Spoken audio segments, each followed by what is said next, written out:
most people don't know how to play against those decks too.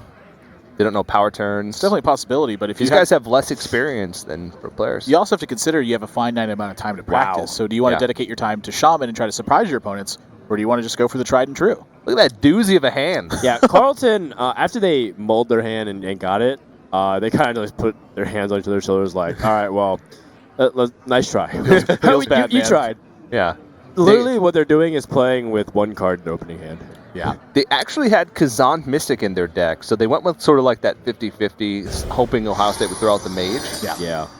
Or the Paladin. Actually, it's more than that, because they have 2 decks that have a bunch of secrets. So it was actually a good chance and actually a good addition. It's statistically likely that they were to run into a deck that did have secrets. So now my question with that is, how effective is it against Paladin? I mean, you're stealing...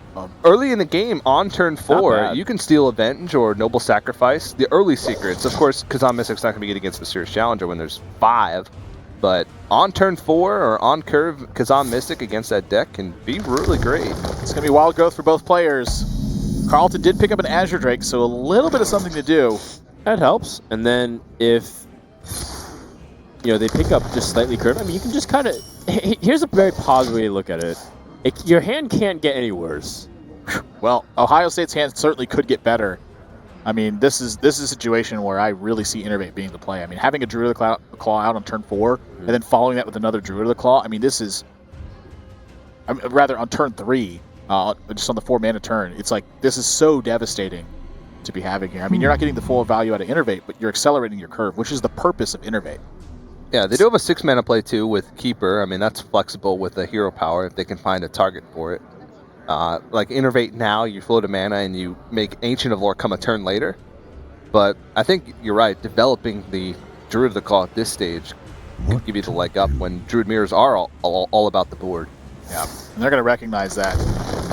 Sometimes you do have to make those small sacrifices, but sometimes they can add up to these huge payoffs. That float 1-mana sacrifice. All right. That is something. You use your own Druid the Claw to answer right back. Yeah, they've picked up some pretty strong cards, to make sure they stay in this game. Innervate would be an excellent draw next turn as well. I mean, I imagine these Druid of the Claws are going to start dueling a little bit. Even so, there's Savage Roar to help you climb back a little bit into it if you need to get a clean kill. I do think that maybe Ohio State wants to cleanly pick this off, though, and leave a 4-2 and a 2-4 with Keeper of the Grove. Yep. He also just used a coin, therefore there's less likelihood of Sylvanas kind of ruining the board state. Well, also, what about just Druid of the Claw and pass? I mean, that's a possibility, too. You don't have to attack. It's true. Put your opponent in a tough position and then use the Keeper afterwards. What about Harrison Jones? It's like the strongest he'll ever get on this turn. Yeah, that was something else. I was just about to mention both of them playing tech cards in this turn too. Trying to target one of the decks out, yeah. Yeah. And Harrison was good against 2 of the 3 decks initially. Now that Hunter's out of the way, it's really just targeted at the Warrior. They decided not to take it out in between games, maybe hoping that Carleton would give up the Warrior, but it's just part of the format. See a lot of tech cards, especially as the series gets later and later. They like what their board position looks like with Keeper. I mean, it's 2-4 and a 4-2. It's not bad at all. This is like a first world problem for them. I mean, all of their situations really looked pretty good for them. So you just can't be upset with really any of the plays. They all just seem favorable. However, Carleton now has a very interesting opening because with the Keeper of the Grove already used, I think Big Game Hunter all of a sudden got a little bit better. So do you think there is room to make a tempo play with Wrath and Big Game Hunter to come back onto the board here? I certainly think so, and especially, like, say if you have an extra 6-drop in your deck. Emperor Thorson often going to be found in these. If you have Sylvanas, suddenly you have 2 more Miracle-style draws, but they're going to go for the draw a card option instead. Yikes, that puts them very far behind on board now, because anything you develop, they're going to be a minion. They're going to be 2 minions ahead of you now. Yeah. And so it may not seem like much, but that Keeper of the Grove, 3 turns unchecked, that's 6 damage that card is dealt, in addition to killing off a 4-2. Plus any Savage Roar damage that's coming out. And you can't afford to be 2 minutes behind in the mirror matchup, because it's so hard for Druids to come back. If he uses Force of Nature, it doesn't even close off one thing. Black Knight. Dude, just rip Black Knight off the top. Well, I wouldn't mind just Force of Nature here, just to kind of keep it. You can't take too much damage in this matchup, and it's very clear you're going to be fighting very far from behind. Yeah, I mean, the Force Natures and Savage Wars at this point are kind of a lost cause. Like, you just basically have dead cards in your hand. I agree with you. Like, if you play the Azure Drake, like maybe the Keeper of the Grove can help pick up some of these pieces. Oh, man, they're going to get bullied very hard here in just a second. Almost. Now, actually, I have an interesting question.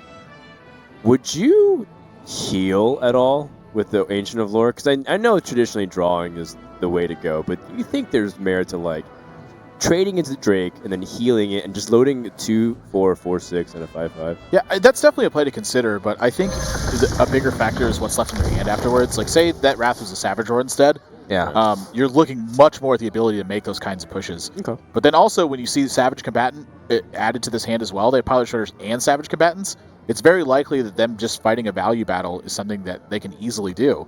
And so in this spot, I would look at Ohio State's situation and go, how do we actually lose this game? You have by not drawing into ways to finish it. Well, also by leaving this Azure Drake here. I mean, this is going to swipe the 5/5 suddenly. Oh, man. Swipe the 5/5, you can trade the Drake in, and that might give you some room to find develop Big Game Hunter. Yeah, they're struggling with this decision too. I mean, you can tell they don't want to give up any damage that could yield them an edge. Maybe they're thinking that even if they have swipe, they can't fully clear the board. That's definitely a safe play, though. Very strong play from Ohio State. Spell power just presents too much of a problem. Especially in Druid, because swipe double dips. You get the initial spell damage benefit from the direct damage, plus from the swipe damage. So you get sort of, not double effect, but it sort of feels like it, because there's two components. Yeah. So Carleton here, I mean, they can draw extra cards, they can clear out one or two of these guys, but they've just fallen so far behind that this is a state where you look at it and they have to basically situate themselves in a spot where Force Nature Savage War can clear the entire board and then hope to recover afterwards. Yeah. Well, there's one thing that you're somewhat happy about is now your minions actually have some relevance onto the board. Like Keeper can actually snipe the 4/2, and if he had Dr. Boom, there's a very high chance he would have played it last turn. Mm-hmm. So I think maybe you can kind of use this to somewhat climb back. I think Ancient of Lore is just way too slow. You might actually just die if that's the case. Yep. I mean, your opponent just drew 2 cards. You have to start worrying about Savage Roar. Agreed. Savage Roar alone wouldn't kill them next turn, but it would put them in a really tough spot. I mean, they're already in a really tough spot. Yeah, I think right now they're just searching for ways to get... Like, they're keeping this Big Game Hunter for Dr. Boom, very clearly. That's the only target, but that he might be waiting for indefinitely. Like, that Dr. Boom might never come. Meanwhile, there's minions coming out, and he could have... You could use the Big Game Hunter to also fight sometimes when you need to in very desperate situations. In this case, for Ohio State, they can just kind of pick their choice of whatever they want. It's their kingdom, effectively. Yep. They could take it slow. They could take it very fast by playing Shredder and Savage Combatant, killing off the 2/4 and just going really aggressive. It almost certainly... It depends on like what they like about the state of their hand, and also about like whether or not they think their opponent has certain tech cards like Mind Control tech or something. Yeah. The thing they have going for them is that they have minions steadily churning out. So at this point, I don't even know if they really want to draw any combo pieces. They just keep drawing minions. They're going to stay ahead the whole time. And Savage Combatant represents a lot of damage. I mean, that effectively is 7 points of damage sitting on the board if you can fit in the extra 2 mana. So for the hero power, that's a big deal. Well, they can combo with Innervate, and that would clear the board. They would take 5 damage from it. No, I think that was a really big draw to be able to potentially clear the board like this. Yeah. Because otherwise, you'd never really be able to climb back in. I wonder. Don't really have a choice. What else do they do? They can draw with Ancient of Lore, but there's not really anything that they could pick up that would help them contest. Yeah, I agree with you. I mean, the only other option really is swipe and then Innervate Force Nature and leave behind the Keeper of the Grove, and that saves you some points of damage. But that Keeper of the Grove is going to continue to attack turn after turn, and so I mean, this has really been kind of the problematic opinion most of the game. Is that he's chipping away. So, like, where does your recovery state actually come from? If you use a swipe right here, next turn your opponent plays more minions. Even if you have a minion to play behind that, now you don't have to swipe anymore. Just tough ways all around. Man, yeah, you're right. That keeper that goes attack for what 3 or 4 turns by now. Yeah. So it's just been a lot of pressure here, and Ohio State still has more minions like you were talking about. Maybe they don't have those combo finishers. They can just load up more tension. Pilot Shredder and Harrison Jones after they've already used Swipe. It's pretty good. Big Game Hunter also probably gives him a little peace of mind in case something like Dr. Boom does come out. They have a way to deal with it that won't punish them too much. So it's maybe even the turn to use the aspirants. I mean, they're kind of dead right now. Clogging up your hand a little bit. I mean, these are pretty expendable. Yeah. Maybe use these to trade up a little bit. Extra targets if you draw Savage Roar, so it's also a benefit to flooding the board with more minions.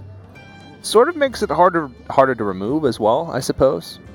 It's harder to take off 2 aspirants than it is to take off Harrison Jones. These guys are laser focused right now. Yeah, no jokes, no laughs. You can see that other teams they're still trying to like have a little bit of a fun time here and there, but I think these guys are all business. It makes sense given some of their majors. Yeah. Just the gravity of the situation too. There's a lot of money at stake. Yeah, they can win up to $36,000. Yes, they can. And even still, through all this focus, making sure to maintain the perfect pilot shredder positioning. Yeah. Very solid indeed. Yeah. Carleton, what are you going to do? I think they're going to have to draw into a Wrath right here and hope that the pilot shredder just doesn't spawn anything worthwhile. Or the opposite of spawning something very worthwhile For like them. a Doomsayer. They'd lose their Ancient Allure. Desperate times call for desperate measures. Also, that's true. In this situation, you want to do anything possible that you can to keep yourself in the game. Prolong the game or match. Yeah, I think Ancient of Lore, like you're at that point where if you heal with Ancient of Lore, you actually gave yourself a 0% chance to win. Versus this Ancient of Lore is like a 0.2% chance to win. Yeah. Because the problem with healing is that he'll literally just do the same exact thing every single time. He'll swipe, remove, or he'll like trade remove, and then... Oh, man. Job done. This makes them not dead to Savage Roar Hero Power, I think. Yeah. Well, they can also, if they draw the other Force Nature, I mean, maybe they get a clear here as well. I mean, say their opponent does continue to invest in minions, they just draw a string of minions while their opponent draws, nothing really of relevance. Yeah. It's true. You could bank off the fact that they're holding... Well, that's not true. If they're the only thing that they can't hold of relevance is Innervate. Even if they have combo pieces, that's game-ending damage. Usually you can argue about irrelevance if they're like holding a Savage Roar, but that doesn't do anything, or just a Force Nature. But in this case, they're such low health that any single individual of those pieces will add 6 damage or more, and you'll be lights out. Yeah. Ohio State can just swipe this Ancient of Lore here, and they also end up pushing 11 damage this turn. They can bring Ohio State down to 8. Still going to think it through, though. Yes, they are. Yeah. I mean, if you have alternatives, you do want to explore them all, and they're actually going to take an alternative as well. They think that holding on to the swipe and just getting the extra minions out is worth more right now. Okay, so this gives a small window of opportunity for a combo to actually clear, like we were talking about. Well, it still can. Yeah. With Wild Growth. Yeah, the Wild Growth actually, with the Innervate draw, the Wild Growth does give them one more draw. And that one draw, you never know if it makes a difference. No. Unfortunately. Until this point, this is when you know that the draw doesn't make the difference. Yeah, Carleton pretty disappointed with that one. They're going for the Doomsayer play. I think it's the best play right now. I mean, it's, some percent is better than no percent. One time. Nope. Yeah, that's going to do it. Ohio State has plenty of damage in hand. They're going to take a very decisive game number 2. It took a little bit to close, but they closed it out, and they had the hand full of spades left afterwards. Yes, they did. And once again, a tied series. Seems to be the trend all day. Back and forth victories for both teams.